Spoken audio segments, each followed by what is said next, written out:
Good morning, good afternoon, good evening, wherever in the world you are. Welcome to our webinar, Lightbits, the next evolution beyond Ceph. Today, we're going to give you some background on Ceph and Lightbits, two software-defined storage solutions that both provide block storage. We'll compare and contrast them, including some benchmark solutions that will show you how Lightbits is 16 times faster than Ceph and provides a lower TCO. So that's the spoiler alert. I'm Janet LaFleur, Director of Marketing, Product Marketing at Lightbits. And I'm happy to be here today with Hemanth Kumuru, Director of Product Management at Lightbits.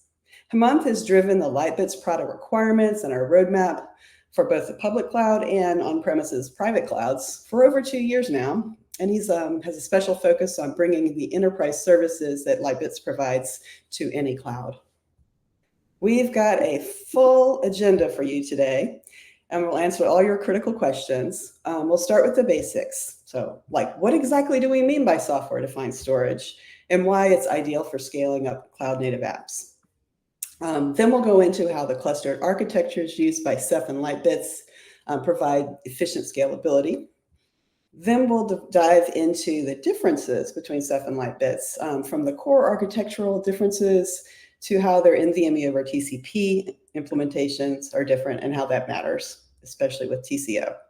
If you don't know what NVMe over TCP is, we're going to talk a little bit about that as well. So this is where we're going to share the Lightbits versus Ceph benchmark data, both from the evaluator group and also from one of our customers, Crusoe Cloud. Finally, we'll share a couple of stories about companies that switched from Ceph to Lightbits and why that made a difference and how it delivered value for their business. Finally, we have to have a question and answer session at the end. So feel free to type any questions you have in the chat throughout the presentation. There's a little chat question mark, I believe, on the right-hand side of your BrightTalk window, and then we'll answer them all at the end. So let's get started with the first question. Why are IT pros turning to software-defined storage? And I am going to toss this one over to Hemanth to give us the background. Thank you, Janet, and hello, everybody. So let's begin by examining the fundamental constraints of traditional storage setups and why it's important to consider alternatives for your IT infrastructure. So we have three different types of generally used technologies, right? That's direct attached storage, storage area networks, and then hyperconverged.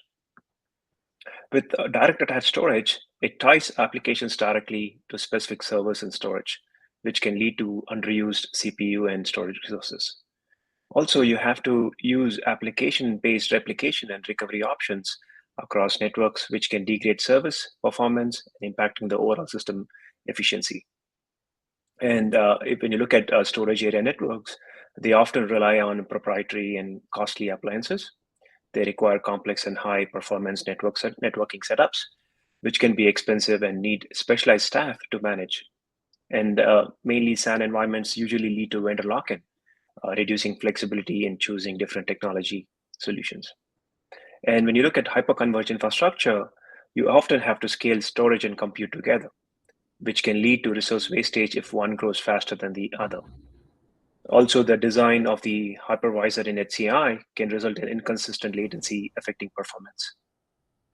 Mixing virtualized and non-virtualized workloads is typically not feasible in all HCI environments, which limits the operational flexibility for users.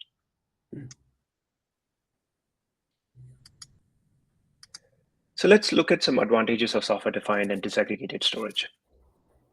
First of all, let's define what is software-defined storage, right? Or we call it SDS. Right? SDS is a storage system where the focus is not on the underlying hardware. Instead, the software manages the data by providing all the data services, which gives greater flexibility and scalability across the storage system. And then what is disaggregation, right? Disaggregation is a model that separates compute and storage components, which can then be scaled independently to meet better specific needs. This separation is beneficial as it addresses the common issue of underutilization in both storage, capacity, and performance. So without disaggregation, we end up over-provisioning most of the time. And for example, if you use NVMe SSDs as local storage, then unused IOPS and capacity cannot be shared across other applications or servers within your network. But with disaggregation, we could pool all of that NVMe flash drives together and share it across servers and applications in the network. So combining these concepts of software-defined and disaggregation, it offers several key benefits. We can eliminate proprietary hardware dependency, thus avoiding vendor lock-in and allowing to choose, or a freedom to choose from various hardware choices. We don't need for specialized networking to achieve high performance. We can also support diverse workloads, whether they are bare metal, virtualized environments, or containers platforms.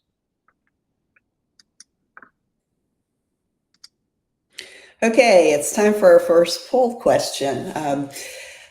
Have a caveat on this one. You can't actually select multiple of them because technology on our end wasn't as expected.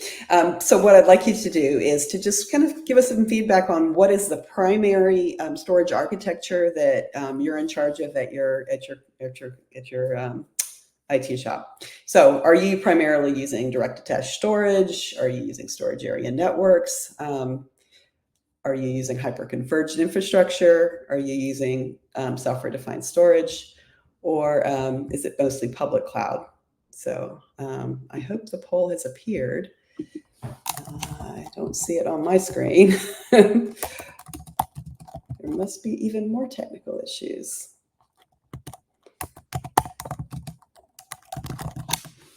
Okay. Okay.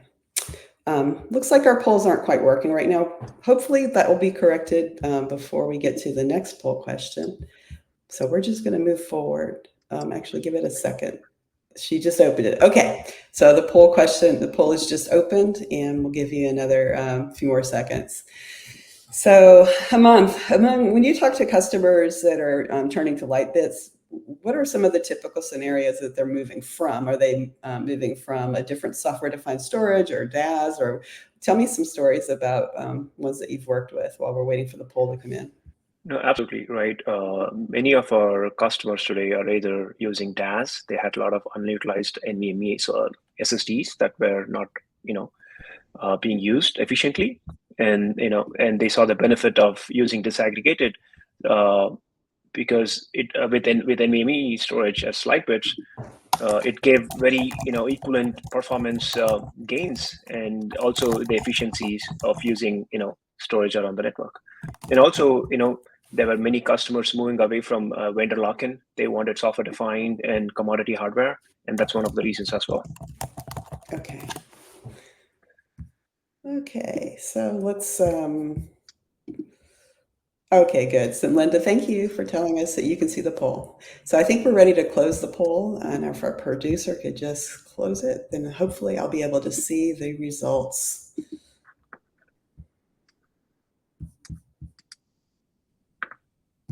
Okay. Let's go ahead and move on. Okay, so let's go to our next question. So we've talked a little bit about what storage-defined storage is, but can you tell us a little bit more about how the architecture is set up? Yes. So the architecture is a clustered architecture for to disaggregate storage. So let's break down the core elements of this architecture. Firstly, application servers in this architecture do not require local storage. I think, yeah, you may want to mute yourself when you type in. Okay. So yeah, let's talk about this, right? First, application servers in this architecture do not require local storage. This means that the applications can access storage resources remotely over the network, which enhances both flexibility and scalability. Next, the storage itself is not housed on specialized appliances, but resides on commodity servers. This use of standard servers help reduce cost and simplifies hardware management. And additionally, storage nodes are clustered together. So this clustering is crucial for ensuring both availability and resiliency. By linking multiple storage nodes, we create a robust system that can withstand individual failures without losing data or functionality. And then these nodes are accessed over the network such as TCP/IP, leveraging existing network infrastructures, which all allows for ease of integration and expand the reach. Finally, to scale the system, whether to increase performance or capacity, you can simply add more drives or storage nodes to the cluster. And this scalability is one of the significant advantages of a clustered architecture. And as it allows systems to grow and adapt to increasing demand seamlessly, you can either scale up or scale out. Through these elements, a clustered architecture provides a powerful, flexible, and a cost-effective approach to disaggregated storage.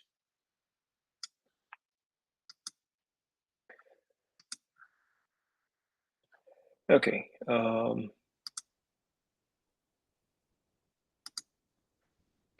Okay, so let's dive into the meat of the matter, which is how are Lightbits and Ceph, how are they different? How are they same? How do they compare?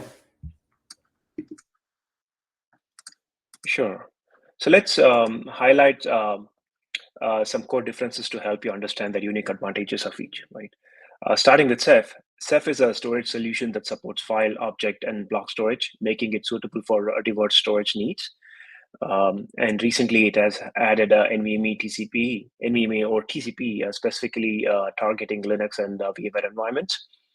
And as an open source platform, Ceph benefits from community contributions and is supported commercially through IBM. On the other hand, Lightbits specializes exclusively in block storage. Lightbits is designed specifically for high-speed NVMe or TCP, a protocol pioneered by Lightbits. And it's also highly optimized for environments demanding faster access to block storage. We support Linux, Linux environments, VMware environments. We were the day zero partner to support NVMe or TCP for VMware starting from 7.0U3 release on the ESXi and vSphere. And something to mention is that Microsoft announced Windows support for NVMe TCP at Ignite last year, and then that's something that can address Windows-based workloads. So with Lightbits, you can achieve high performance with scale and also get all of the HA and resiliency features with a lower TCO. So let's talk about how the Lightbits data platform works. The Lightbits data platform has two main data path components. It is the front end and the back end components. The front end takes care of all the networking processing and communicates with the clients over NVMe or TCP. And NVMe TCP is a new transport that is built from day one to work with low latency and high bandwidth devices. The front end also replicates the data across several servers and rebuilds the data in case of a server failure. The front end implements a write buffer where writes are acknowledged to the clients before they are written to the SSDs, and it is important feature to reduce latency. The backend is responsible for all of the storage processing. It implements an abstraction layer on top of NVMe devices, which we call as intelligent flash management, which works to reduce latency and improve the endurance of the SSDs.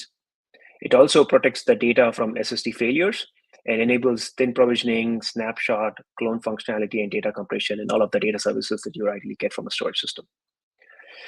We also have a control plane that is responsible for all of the automatic management of the cluster. And it implements the API service and exports monitoring information to Prometheus and so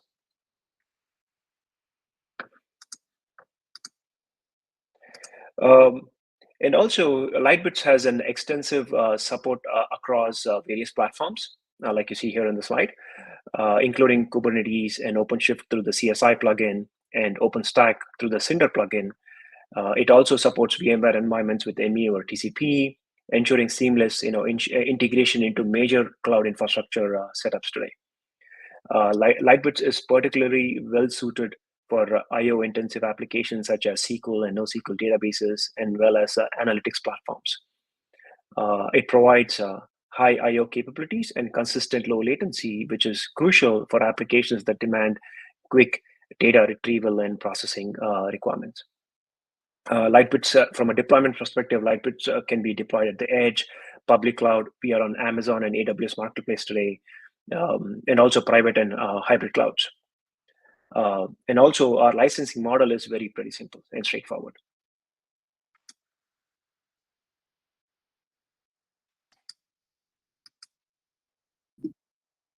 Okay, that brings us to our second poll question, but I did get the results from the first poll. I don't know what was going on, but we do have the results. So 10% of you said that DAS was the primary or the significant storage architecture you were using today.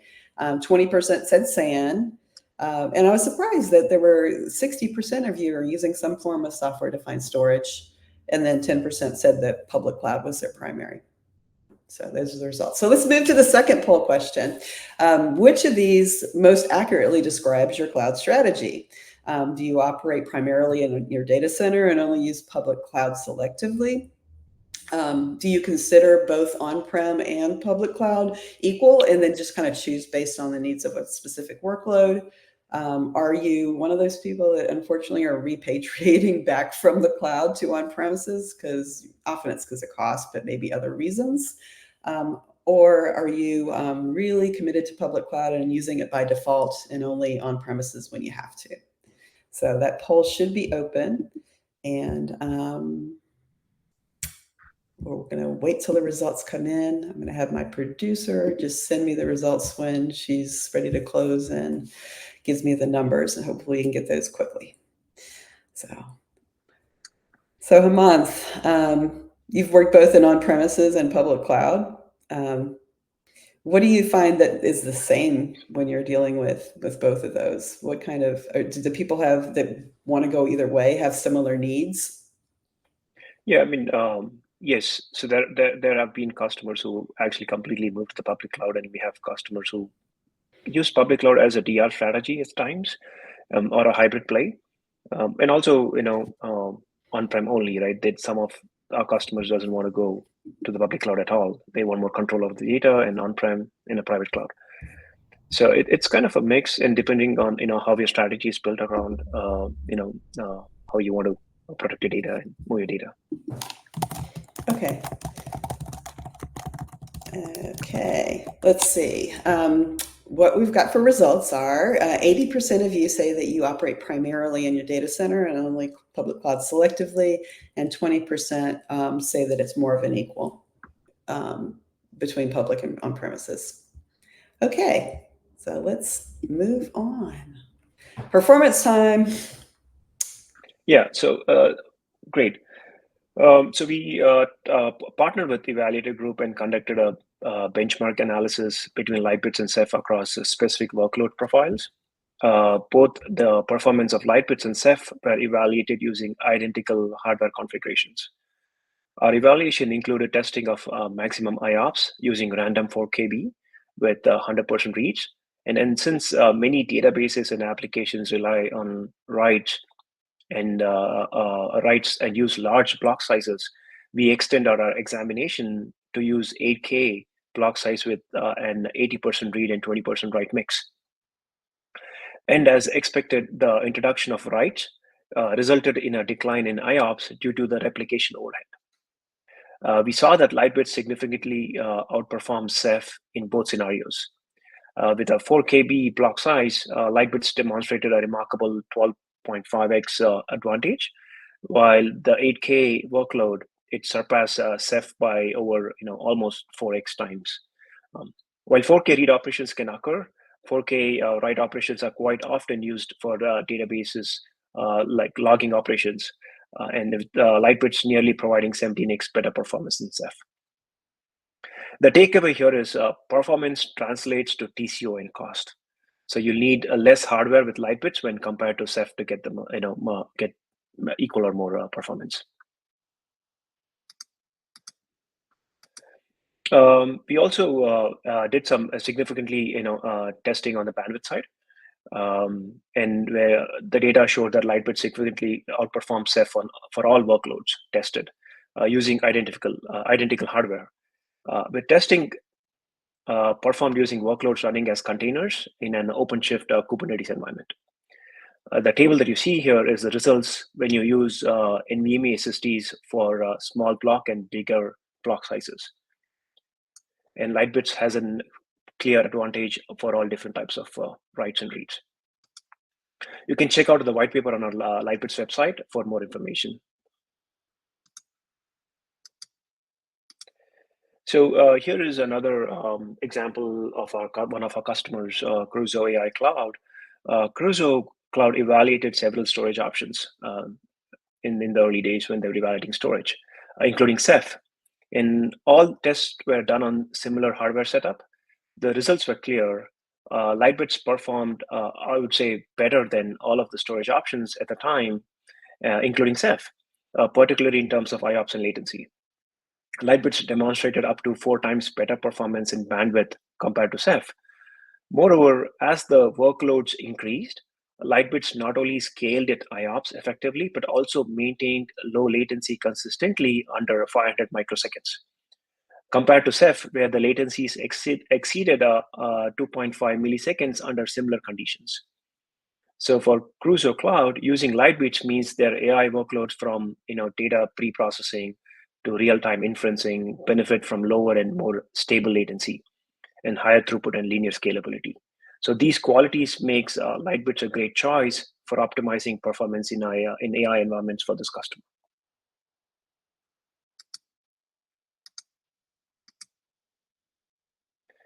Let's look at how what's NVMe or TCP protocol and how does it impact performance. So NVMe TCP is a fairly new protocol compared to existing options today in the market. It's shaping the future of storage technologies. It's a protocol designed specifically for high-speed flash storage, offering much better performance and lower latency than older protocols such as SCSI and SATA. This makes NVMe ideal for leveraging the fast data transfer rates of NAND flash memory. So expanding NVMe capabilities, NVMe or Fabrics allows NVMe devices to connect over a network. Among the various options available today, NVMe or TCP is especially noteworthy. It uses the familiar TCP/IP network protocol, making it both flexible and scalable without needing specialized hardware or settings and just commodity Ethernet switches. NVMe TCP excels in providing lower latency and higher throughput compared to other TCP-based protocols while utilizing existing Ethernet networks. And you can see that industry analysts such as Gartner, IDC, ESG, and many more have recognized its impact of this technology. Let's dive in a little deeper on why it's so beneficial. NVMe over TCP was designed from day zero to support modern platforms that utilizes multi-queue capabilities. This design is specifically tailored for NVMe media and leverages the multi-core capability of CPUs, creating a parallel processing pipeline that significantly boosts throughput. The architecture of NVMe or TCP also enhances scalability and performance. So I/O requests are transmitted over multiple queues, allowing for efficient handling of multiple data requests. So multiple queues are managed through multiple TCP connections to each initiator, helping to distribute the load evenly. And these TCP connections are spread across physical networks, switches, and links, optimizing network paths and reducing bottlenecks. Furthermore, NVMe or TCP retains all the well-known benefits of TCP/IP, including ubiquity, flow control, and routability.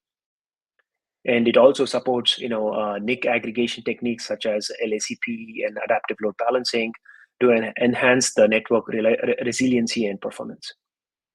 Overall, NVMe TCP is a high-performance, low-latency solution that effectively extends NVMe capabilities across the network, making it ideal for modern, demanding applications.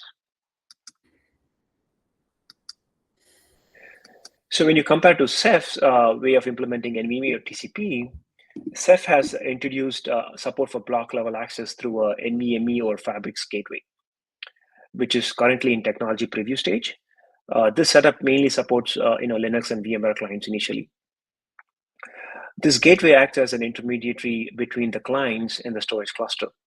While it enables NVMe TCP support, this additional layer can act as a bottleneck at times. And gateways may introduce extra processing delays and complexity, potentially limiting the high speed and low latency benefits that NVMe or TCP is designed to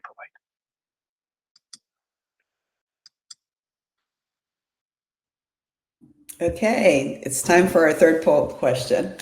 So this is a question about NVMe over TCP. We'd like to hear what your experience has been with NVMe over TCP. Are you actively using it today?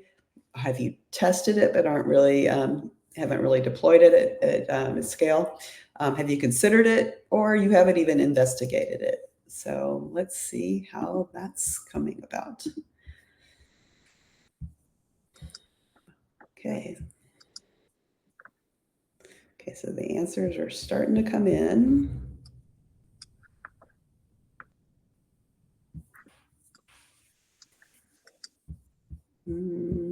Okay, be sure, we need a few more people to answer this poll before we close it. Okay, there they are.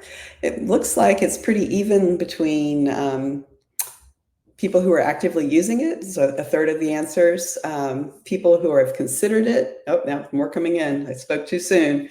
16% said that they're actively using it. 33% say they've tested it. 16% have considered it, and a full third said they really haven't investigated it yet. So I think we're ready to end that poll. Okay. So Hemant, it's not all about performance. Performance is definitely important, but what else does Lightbits deliver beyond performance? Yeah. So beyond performance, right? I mean, any storage solution requires high availability and resiliency, right? And that's critical when you're running, applications, and especially production-grade applications. So let's talk about a little bit about that. Ceph uses a method called erasure coding, which is great for saving space, but it can also slow down performance, especially when recovering from drive failures. This method requires more computation, which can delay both reading and writing data. Lightbits, however, uses a system called elastic RAID on each node, so which keeps data available even if a drive fails. This is paired with data replication between nodes. So this setup not only ensures higher resiliency, but also operates more efficiently with less wastage of storage space. Overall, Lightbits provides a more resilient and efficient storage solution, ideal for environments that need super fast performance and reliable data recovery.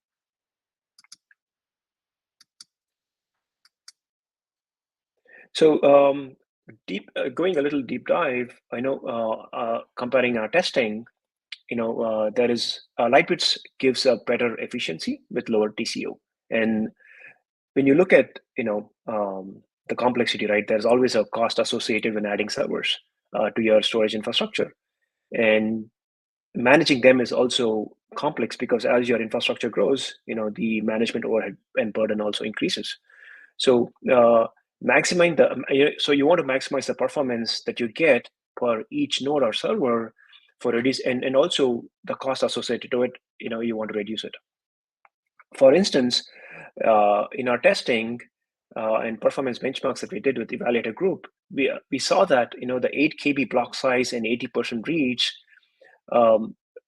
in a single cluster, a Lightbits node, I would say, can deliver 1.1 million IOPS, whereas a Ceph server manages only 90K IOPS. And to achieve up to 4 million IOPS, you need roughly around 45 servers in a Ceph setup, but only 4 servers with Lightbits. So that is more than 10 times less that you need with Lightbits, right? So this is not only saves hardware cost, but also reduces expenditure on storage media, space, cooling, and cabling. So overall, the management burden is reduced while also your TCO.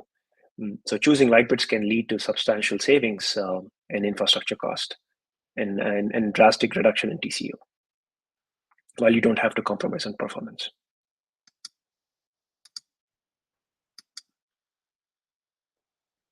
So Janet, you want to talk about I'm going to talk about companies that are using Lightbits instead of Ceph and what their experience was. So the first one, we kind of touched on this one already, but Crusoe is a company that provides AI cloud services. They do it by going out to places where energy is produced and it would otherwise not be feasible for the energy to be used in other ways. So they put their data center right in the oil fields or wind farms, et cetera. So that's kind of how they're set up. But they offer GPU-based cloud services for distributed training and all the typical AI and HPC type activities. They were looking to Lightbits to provide external block storage with it also offered a data protection option. And right now they're using it primarily with the OS images of their clients, but they're looking to expand that to other areas. Results that they're seeing is that they're getting this amazing performance that you saw on the chart, because that chart a few slides ago was directly from Crusoe's testing. So it's the performance is rivaling local flash, but provides greater scalability, obviously. And it's a persistent storage architecture, disaggregated, just like we've been talking about all along. They're doing built-in, using our built-in snapshotting to provide additional services with that. And overall, it just gives them the efficiency and performance they need so they can compete with the hyperscalers that offer their own AI clouds. And the quote from them after doing all the testing and deploying us was that Lightbits blew everything else they tested out of the water, including Ceph. They're consistently seeing higher throughput and IOPS as well as lower latency. So that was that Crusoe. The second customer I wanted to just take a moment to feature is in a completely different industry. They are an Asian e-commerce giant, and they're so big, it's just why we can't name them. But they have a real-time data platform for their millions of users, millions of daily visits, and millions of monthly shipments. They recently rewrote their applications to use Kubernetes, or fairly recently, and as part of that, they restructured their whole data platform, and they look to Lightbits for that. So this is a data platform that supports the full, very broad range of databases that you see listed on the slide. But they use a hybrid architecture where the business as usual is handled on premises, and then when they know they have big sales coming up, think Black Friday type scenarios, they burst in, or they do use the cloud for that. So with Lightbits, they get this flexibility. They can run either on premises or in the cloud. They use a CSI plugin that we provide for Kubernetes to make that all seamless. They can independently scale in any direction, and they get the efficiency that they need with the performance of local flash. So this is nothing different than what we just said before, just a completely different scenario where they're using it. And this gives them the agility they need. So that's kind of what they're doing. They're powering one of Asia's largest e-commerce platforms. So kind of just to sum it all up, Lightbits provides this, a value of Lightbits is providing the software-defined cluster that gives you the opportunity to use commodity hardware. You don't have to go to a particular legacy vendor. It's clustered, so it heals itself and scales easily. It's got failure domain awareness, and it also has intelligent flash management, which is how we manage the actual media. So thin provisioning, compression, snapshots, thin clones, the kind of things that you'd expect from an enterprise solution, including built-in data protection. You won't have to change your network. It uses TCP/IP. We've talked at length about that. Standard NICs, no reconfiguring of network settings like you might have to do with RDMA. And the clients are unchanged. We don't put proprietary software on your clients. And if you're a cloud service provider or you need multi-tenancy or quality of service to make sure that your applications aren't hoarding the resources, we've got that built in. So I think we're ready for the Q&A. I've seen a number of questions come in. So let's see what we've got here. I think most of them are going to be for you, Hemant. Are you ready? Yeah. Yeah, absolutely. Go ahead. Okay, so looking at the architecture for Lightbits, what kind of network would sufficiently support the NVMe speed? So what do you have to set your network up like? No, I mean, we use standard Ethernet network connectivity. So your network is a bottleneck, right? So if you have bigger beefy switches, that's all you need, and TCP IP is everywhere. So all with NVMe, or especially with Lightbits, it's just TCP IP. Okay, cool. This one is about how we scale. So, how much downtime is required when adding nodes to scale up? So with Scale out. Lightbits and the advantage of Lightbits is being software defined, right? The architecture is so straightforward that you can scale up or scale out. You can either add drives to your nodes, or you can just add nodes and scale out. And all of that is taken care intelligently with the software, which there is no downtime. I would say zero downtime. Okay, great. This one asks, when you say commodity hardware and hard drives, how does it handle a mix of NVMe, SSD, and spindle drives? So to be more specific, Lightbits invented NVMe or TCP, and the solution and the architecture is built upon NVMe SSDs, right? So we don't support any other storage drive types. So it's not hard drive types. It's just NVMe SSDs running on any commodity hardware server vendor. So you can bring in your choice of server vendor stack them with NVMe drives, then put our Lightbits software on top, and you can be up and running. Mhm. This one's kind of a follow-on, and I think you might have answered it later in the talk, but I'm going to go ahead and ask it. So both Ceph and Lightbits use commodity hardware, and Ceph is clearly slower than Lightbits. It looks like that's the advantage related to the NVMe or TCP protocol. And since Ceph is looking to include that, what makes Lightbits unique? So Ceph, the way the architecture and the implementation of NVMe or TCP protocol, right? So we don't need any additional networking infrastructure to support NVMe or TCP. But when you look at Ceph, Ceph is using a gateway model. So at times there could also be some bottlenecks for it to use this kind of a setup. Okay, great. So that's the differentiation between Lightbits and Ceph. Okay.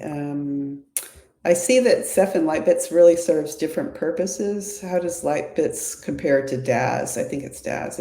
He wrote DAOS, and I guess that was DAS. No, I mean, yeah, no, like we talked about, right? Ceph supports not just block; they also support file and object, and it's open source. So there's multiple generic use cases as well with Ceph. But if you're very focused on performance, on enterprise-ready storage solution with all the data services and high performance, Ceph, there could be a cost involved with Ceph to scale and to get that performance that you can achieve at 1/10 of the price with Lightbits. Mhm. So yes, I mean Lightbits is purely block storage only, specifically high performance block with a better TCO, right? You don't have to pay a price for running high performance storage. It's very cost effective. But Ceph, and the way it not just supports block but also file and object. Okay, cool. Oh, he corrected it. Said no, he didn't mean DAS. He meant DAO, which I'm not sure what DAO is. Do you know what that one is? No, I don't know much about that. Okay. Maybe he'll ask a follow-on. Okay, so I've got a question about how does Lightbits' licensing work? So Lightbits licensing is pretty straightforward. We do capacity-based licensing. You can use, it's based on provision capacity, and regardless of how big your cluster size is or your nodes, you just pay for the capacity that you consume. Okay, great. Okay, And so I just want to mention another thing here. So the benefits of Lightbits licensing is that you can use a hybrid license to run Lightbits on-prem or in the public cloud. It doesn't matter. All your charge is capacity based. Okay, great. Here's a question about the benchmarks that we did. Was there any benchmark testing done with Ceph's replicated rule than EC with Lightbits? I believe there was 3 copies of data. Actually, yes. Okay, great. Okay. What is the difference between NVMe over TCP and NVMe over RDMA? Yeah, so the NVMe over TCP, doesn't require any special hardware compared to RDMA. So it's pretty straightforward with existing, Ethernet switches, and it's more cost effective. And as you know, Ethernet is everywhere and ubiquitous. It's plug and play. very similar to iSCSI, but using NVMe. Okay, great. This is back to the licensing. Is it a perpetual license or a subscription? So you can buy, it's not perpetual licensing. It's you can buy as a year, with a year, like a 1 year, 3 year, or a 5 year term-based license, with capacity, and of course, there are other benefits about discounts and stuff that we could deep dive once we get there.